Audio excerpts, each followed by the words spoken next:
안녕하세요. 코인 알려주는 남자입니다. 비트코인 가격은 어제보다 조금 하락을 해서 83K 후반대에 위치하고 있습니다. 비트코인과 알트코인뿐만 아니라 전 세계에 있는 모든 투자처가 다 하락을 맞고 있습니다. 미국발 하락이 이어지고 있는데 이 기저에는 어떤 의도가 있는지 오늘 영상에서 다뤄보도록 하겠습니다. 선물 1300상으로 봤을 때 비트코인 가격은 82K를 한번 찍었다가 아주 살짝 반등을 했었습니다. 그 뒤에 미국발 안 좋은 소식들이 전해지면서 또 트럼프 또 관세긴 합니다. 그러면서 비트코인 가격은 다시 한번 82K를 찍었고 그 뒤에 나스닥이 일부 반등을 하면서 함께 살짝 반등한 모습을 확인할 수 있습니다. 전체적으로 미국 시장이 흔들릴 때마다 비트코인과 알트코인들은 같이 흔들리는 모습을 보이고 있고 선물 첨삼회상으로는 장이 워낙 좋지 못하고 부정적인 이야기들이 계속해서 나오다 보니까 89K에서 90K 라인에 강력한 쇼 포지션이 구축이 되고 있는 걸 확인을 할 수 있습니다. 최근에 코인 시장이 좋지 않아서 코인 시장 투자자분들이 힘든데 사실 전 세계에서 글로벌 투자하고 있는 모든 사람들이 채권 투자하는 사람들을 제외하고 금 투자하는 사람들을 제외하고는 모든 사람들이 다 아픈 상황입니다. 나스닥도 주간 하락률을 봤을 때 코로나 다음으로 큰 폭의 하락을 하고 있고 어제 같은 경우도 나스닥은 2.7% 하락을 하면서 빅테크 위주의 하락이 있었기 때문에 특히 나스닥의 빅테크 위주의 투자를 하고 있는 한국 투자자분들 또한 아픈 하루였고요. 보게 되면은 S&P 500 또한 같이 하락을 하고 있고 러셀 지수 또한 하락을 하고 있기 때문에 전방위적으로 투자를 하는 행위에 있었을 때 금, 원자재, 채권을 제외한 모든 자산이 하락을 하고 있는 그런 주간이다라고 보면 되겠습니다. 코인뿐만이 아니라 전체적으로 다 힘든 모습을 보이고 있다.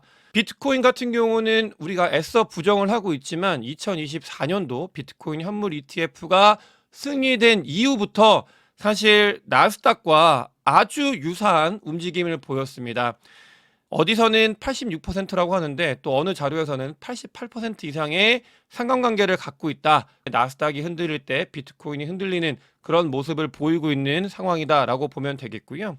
어제의 하락, 비트코인뿐만 아니라 전 세계 자산들의 하락이 나온 이유는 또 트럼프 또 관세입니다. 트럼프 같은 경우는 어제도 미국의 관세가 중국 10% 하는 거를 3월 4일부터 진행을 할 거다라고 또 이야기를 했고 멕시코, 캐나다 같은 경우도 전혀 문제가 없고 상호 관세도 그냥 진행하겠다.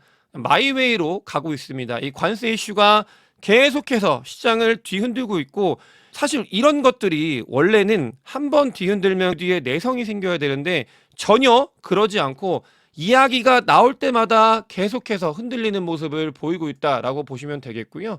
실제로 트럼프 같은 경우는 트럼프 1기 때 무역 전쟁이 있었을 때는 대중국 관세 이슈가 가장 큰 부분이었다고 하면은 지금은 미국을 제외한 모든 나라의 관세 보복이 확대가 되고 있는 정말 스펙타클하고 규모가 커진 그 전쟁을 하고 있다. 이렇게 볼 수 있겠습니다.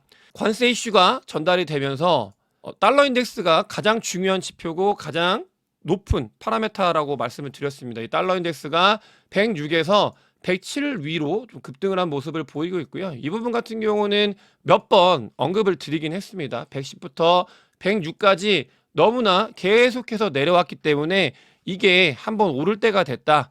그래서 그런 부분들에 대해서 말씀을 드렸고 트럼프의 입이 이걸 주도할 거다라고 우리가 사실 다 예상을 할 수 있는 부분이긴 했는데 그러면서 나스닥도 비트코인도 알트코인도 조정이 오는 모습을 보이고 있다라고 보면 되겠습니다. 시장 자체는 조금 안타깝게도 비트코인과 알트코인 특유의 이런 철학, 특유의 뭔가 좋은 것들 아무리 갖다 놔도 매크로 지표 세계를 움직이고 있는 미국 그걸 지휘하고 있는 트럼프의 의지가 이 시장에 너무나 많이 반영이 되고 있는 시장이기 때문에 트럼프의 의지가 어떤 방향으로 갈지를 지켜봐야 되는 장이다. 단기적으로는 당연히 움직임을 봐야 되겠고 제목에서 말씀을 드린 것처럼 트럼프 행정부 같은 경우는 관세 이슈를 가지고 달러 인덱스를 그러니까 환율을 계속해서 구두로 개입을 하고 있는 모습을 보이고 있습니다.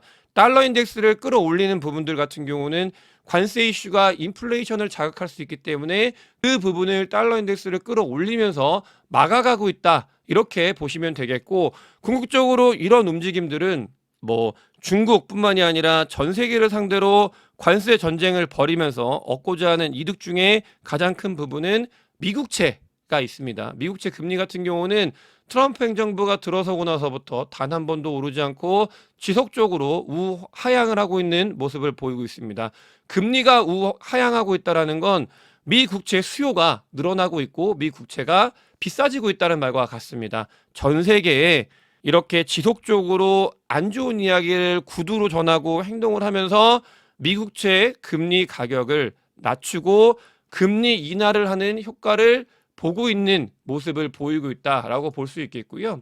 또 이렇게 시장을 전체적으로 뒤흔들면서 또 얻는 효과 같은 경우는 고용이 사실은 어제 중요한 지표긴 했는데 신규 실업 수당 청구 건수가 예상치보다 더 많이 나타난 걸 확인할 수 있습니다. 조금 더 늘어난 모습을 보이고 있는데 지속적으로 고용 부분에 있어서 뒤흔들면서 미국 시장을 좀 둔화시키고 있는 모습을 보이고 있습니다.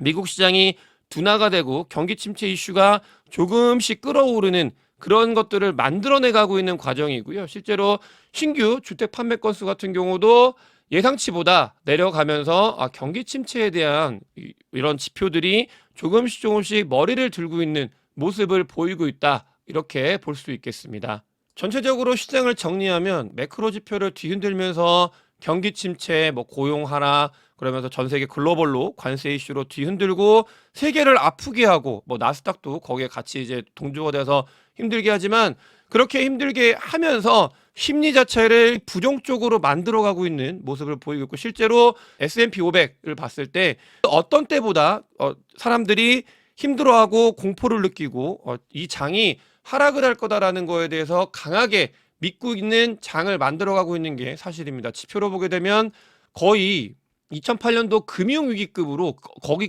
그때급으로 사람들의 심리가 얼어붙고 있는 그러니까 위험 자산을 피하고 회피 성향을 만들어내면서 안전 자산으로 돈을 몰리게끔 하는 모습을 보이고 있고요. 실제로 머니마켓 MMF에 자금이 쏠려가고 있는 걸 더 한번 확인을 할 수 있습니다. 오늘 영상에서 이렇게 뒤흔드는 이유에 대해서 한 가지 방향성으로 이야기를 드렸는데 결국은 미국채 수요에 증가를 만들고 있다라고 볼 수 있겠고요. 이게 중요한 게 뭐냐면 무역전쟁 1기 때 트럼프 행정부 때 이런 이야기가 있었습니다. 중국이 미국채를 너무나 많이 보유하고 있기 때문에 중국 관련돼서 미국이 공격을 하지 못할 거다라는 이야기가 사실은 오랫동안 있었던 사실입니다. 그때 중국이 미국채를 제일 많이 보유한 국가기도 했었고 근데 그때 트럼프 행정부에서 다른 나라들은 제껴두고 대중국 무역전쟁을 시작을 합니다. 트럼프이기 때문에 가능했던 일을 벌였는데 그때 어떤 일이 있었냐 이게 중요한 포인트인데요. 이걸 분명히 분석을 했을 겁니다. 이 트럼프 일기 때 무역전쟁 때 공격을 하면서 실제로 중국은 미국채를 완만하게 중요한 부분은 완만하게 팔았습니다. 한 번에 핵폭탄을 던진 게 아니라 완만하게 시장에 던지면서 이 시장에 미국채를 뿌리면서 미국을 뒤흔들었었는데 당시에 잠깐 동안 흔들렸던 미국채 시장이 중국이 아무리 팔아도 이걸 일본에서 사주고 다른 나라에서 사주면서 미국채 시장이 안정적으로 다시 흘러간 모습을 확인할 수 있습니다. 이거는 트럼프 1기 행정부 때 무역전쟁이 있었을 때 시작, 중간, 끝을 보면 과정이 존재를 했었고 그 말은 뭐냐 트럼프 행정부에서 이렇게 미쳐 날뛰더라도 미국채 수요가 오히려 증가하고 있구나라는 걸 이미 1기 때 학습을 했던 걸 우리는 그걸 알아야 됩니다.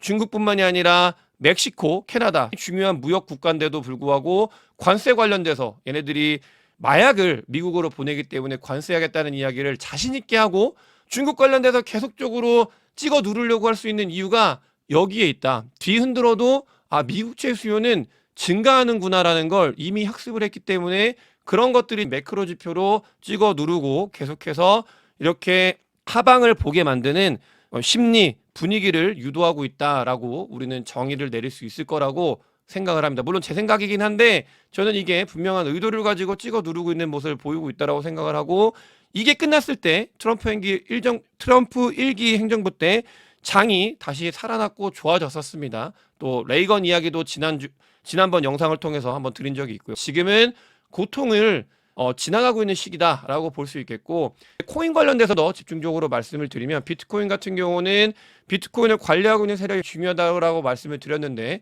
트럼프 민코인 발행 이후에 다 사라졌던 이 관리 주체들이 조금씩 돌아오고 있는 건 확인을 할 수 있습니다. 그나마 이 시장이 좋지 못하지만 중장기적으로 조금은 아직은 약간은 희망을 가질 수 있는 부분이 한 가지 존재를 한다고 볼 수 있겠고요. 크립토 시장 같은 경우는 전 세계에 있는 투자자들과 마찬가지로 크립토 시장도 극단적 공포 상태로 가고 있습니다. 이 공포 상태는 FTX가 터졌을 때만큼의 공포 상태로 가고 있고, 거의 루나가 터졌을 때만큼의 공포를 심리를 시장에서 갖고 있다. 그만큼 극단적으로 정말 부정적인 여론이 가장 팽배한 시기에 있다라고 이 데이터를 통해서 확인이 가능하고, 여러분들이 제 영상 이후에 댓글을 달아주시는 걸 보더라도 루나가 터졌을 때, FTX가 터졌을 때 급으로 부정적인 여론이 형성이 되고 있구나라는 걸 잘 확인을 할 수 있습니다. 그렇게 심리가 얼어붙다 보니까 이 RSI 상으로 봤을 때 오랜만에, 이때가 2024년도 같은 경우는 엔캐리 트레이드 청산일 때였는데요. 이때만큼 아주 부정적으로 내려가 있는 모습을 보이고 있고, 2023년도 이때가 중요합니다. 뒤에 또 말씀을 드릴 건데, 이때 SEC가 코인베이스를 기소를 합니다. 그러면서 시장 자체가 쿵 하고 가라앉았고, 전체적으로 부정적인 모습을 보였을 때만큼 시장이 과매도 구간에 접어든 모습을 확인할 수 있고, 이거 중요하다고 말씀을 드렸습니다. 2023년도 SEC가 기소를 했을 때. 그래서 불마켓 서포트 밴드를 보게 되면 83K, 84K 위치하고 있기 때문에 불마켓 서포트 밴드 아래로 내려와서 좀 좋지 못한 모습을 보이고 있는 건 사실입니다.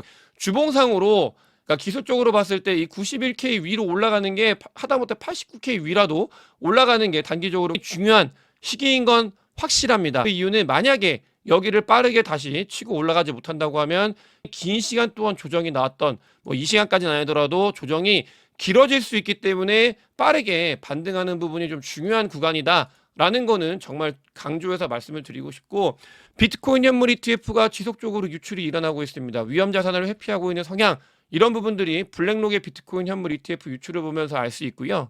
또 한 가지 특징으로는 피델리티를 필두로 한 기관들의 비트코인 현물 ETF 자금이 빠져나가고 있는 부분인데, 이 부분 같은 경우는 헤지펀드의 베이시스 거래 영향이 있다고 합니다. 이 부분이 뭐냐면, 예전에 한번 영상을 해서 설명을 드린 적이 있는데, 비트코인 현물 ETF를 현물로 매수를 하고 비트코인 선물 ETF 선물을 매수를 하면서, 그러니까 숏 포지션을 매수를 하면서 거기에서 나오는 펀비를, 양의 펀비를 먹는 이런 거래가 있었는데, 이 부분이 너무나 시장이 부정적이다 보니까 이 차익 거래가 마켓 뉴트럴 전략이 잘 먹히질 않습니다. 뭐냐면 사람들이 부정적으로 보니까 양 펀비가 별로 없는 거예요. 그래서 먹을 게 없다 보니까, 그러면 이거 먹을 거 없으니까 그냥 풀자라고 하면서 이 숏도 정리를 하고 헤지펀드에서 비트코인 현물 ETF를 매수했던 것도 매도를 하는 이런 게 경향이 나오기 때문에 지금 기관들의 비트코인 현물 ETF에 자금 유출이 일어나고 있다. 이게 시장을 자극을 하고 있다라고 분석을 하고 있고, 실제로 저 또한 그게 맞다고 생각을 하고 있고, 아서웨이스도 같은 이야기를 하고 있습니다. 조금 부정적인 상황인데,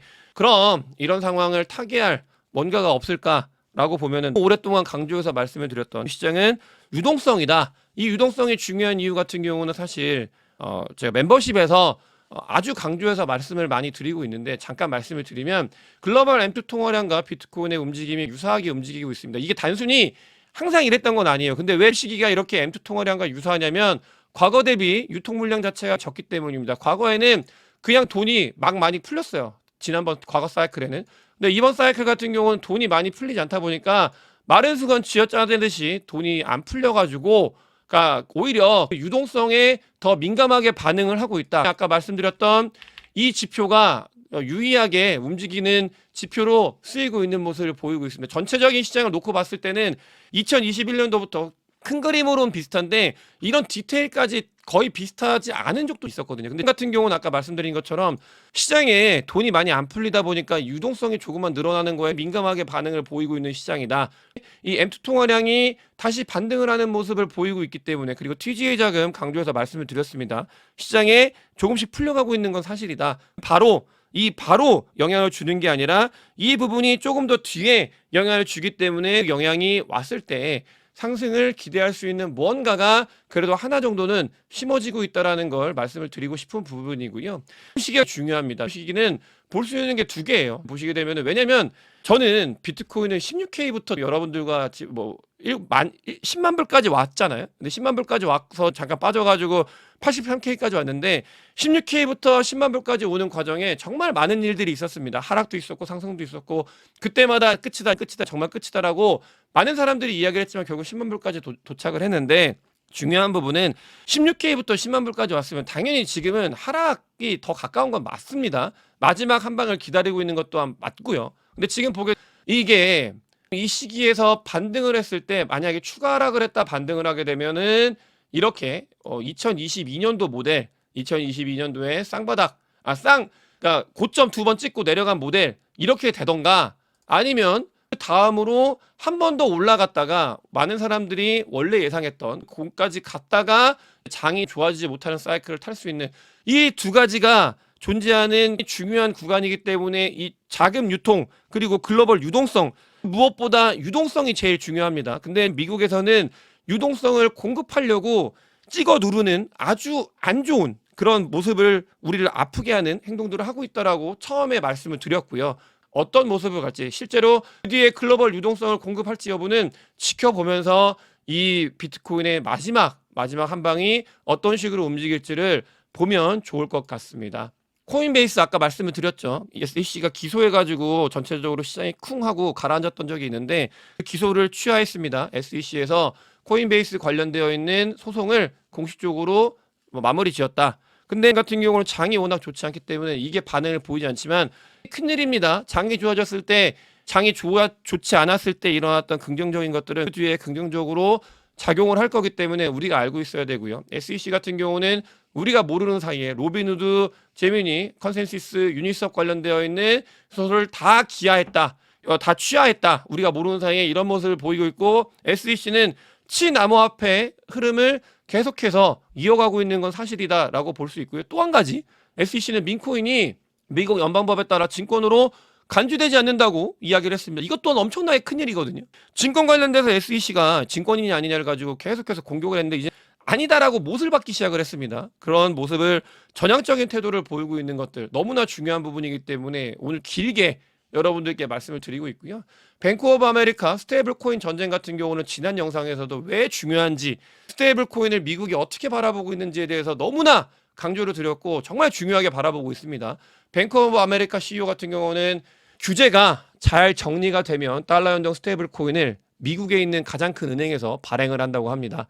이런 모습들을 봤을 때 우리가 어느 시장에 있고 어디 방향으로 가야 되는지 방향성을 잘 알려준다고 개인적으로 생각은 하고 있습니다. 오늘 영상이 도움이 되셨으면 구독과 좋아요, 많은 공유, 댓글 그리고 큰 관심 부탁드리겠습니다. 영상 봐주셔서 대단히 감사합니다.